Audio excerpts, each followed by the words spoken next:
Bonjour, aujourd'hui Félix, Davy et moi allons vous parler de tous les éléments qui entourent Rome. De plus, nous allons vous parler du rôle de l'UNESCO quant à la restauration et la préservation des aménagements patrimoniaux. Je vais maintenant vous parler de la localisation de la ville. Rome se trouve en Italie. Ses coordonnées exactes sont 41,54 degrés nord, 12,30 degrés est. Il s'agit en fait de la capitale de l'Italie. Rome couvre une superficie totale de 1285,5 km².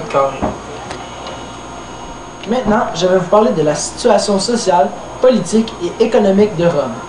Pour commencer, dans cette ville, on trouve environ 2,7 millions d'habitants qui parlent bien évidemment l'italien.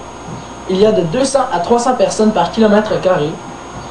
Et à Rome, il y a 156 000 résidents de nationalité étrangère, ce qui représente 6,2% du total. Leur politique est, comme presque partout, axée sur la démocratie. Pour finir, l'économie de la puissante ville est tenue debout à l'aide de plusieurs industries telles que l'industrie du film et du tourisme. Maintenant, je vais vous faire part de 5 sites patrimoniaux de Rome. Premièrement, il y a l'imposant Colisée de Rome.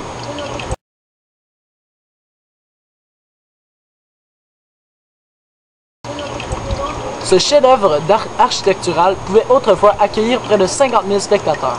Il y avait 3 étages de gradins, sur lesquels ceux-ci assistaient aux combats de gladiateurs et d'animaux sauvages. Deuxièmement, il y a le gigantesque Forum romain.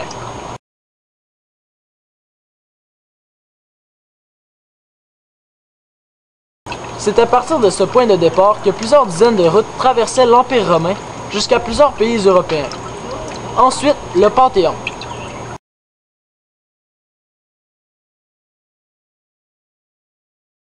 C'est un temple dédié à toutes les divinités de l'Antiquité romaine.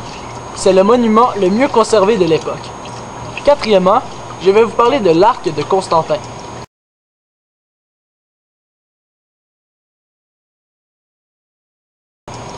C'est un arc qui est situé près du Colisée et du Forum romain. Il a été érigé pour souligner la victoire de l'empereur Constantin sur l'un de ses rivaux. Et finalement, le basilique Saint-Pierre de Rome.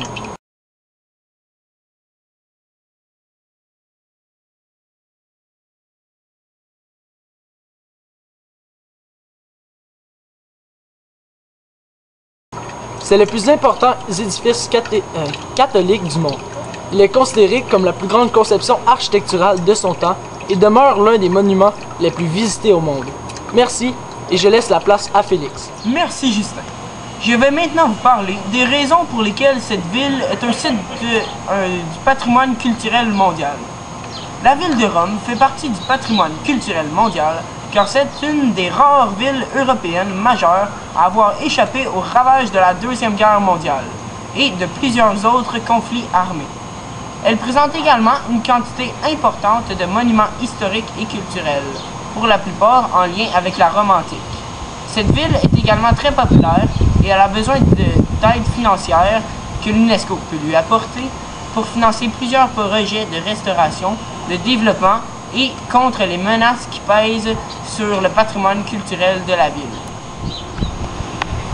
Les menaces qui pèsent sur le patrimoine culturel de la ville. Les monuments historiques sont la cible de plusieurs menaces dans la ville de Rome. Ces derniers, sont entre autres menacés par la pollution de l'air due en partie au gaz d'échappement de près de 2,5 millions d'automobiles qui circulent chaque jour dans la ville.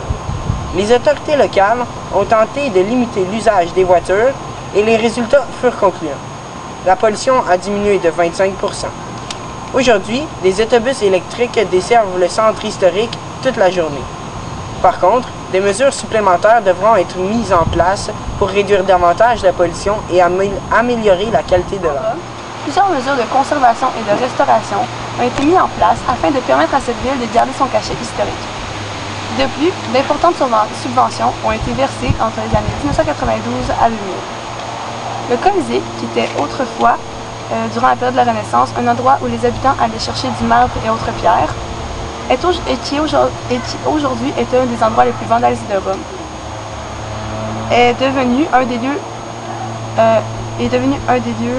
les plus accessibles. D'importantes subventions ont permis à près de 90% de la structure d'être accessible, dont les souterrains où on logeait les gladiateurs et les animaux avant les combats. Maintenant, je vais vous parler des autres menaces qui touchent la ville de Rome. Comme l'Italie est située à la frontière de la plaque tectonique de l'Eurasie, cette ville subit les conséquences de multiples tremblements de terre dévastateurs qui endommagent les structures historiques de cette ville. Sans oublier, Rome est située près des volcans en activité. Bien évidemment le Vésuve, l'Etna et le Stromboli, et dont la plus récente éruption remonte au novembre 2009 avec l'Etna. Quelle est l'opinion de votre équipe par rapport au rôle de l'UNESCO? Nous approuvons car il permet de protéger le patrimoine politique, culturel et immatériel. De plus, leurs objectifs sont variés et précis. Cependant, l'Italie finance la plupart de leurs interventions. Quelle est l'opinion de votre équipe face à l'efficacité des mesures prises par l'UNESCO? Nous pensons que c'est très efficace, car ils contrent les menaces qui pèsent sur le patrimoine culturel de la ville et ils évitent également des conflits. Ils ont également un bon système de restauration. Est-ce nécessaire de conserver le patrimoine de la ville de Rome? Oui, car ça signifie de conserver une culture, une histoire ancienne et le côté historique de la ville. De plus, ça permet de préserver la diversité historique et touristique de la ville de Rome. Nous espérons que vous en avez appris un peu plus sur la ville de Rome! et que vous aurez la chance de visiter cette incroyable ville qu'est Rome! Est-ce que le chat, il a peur?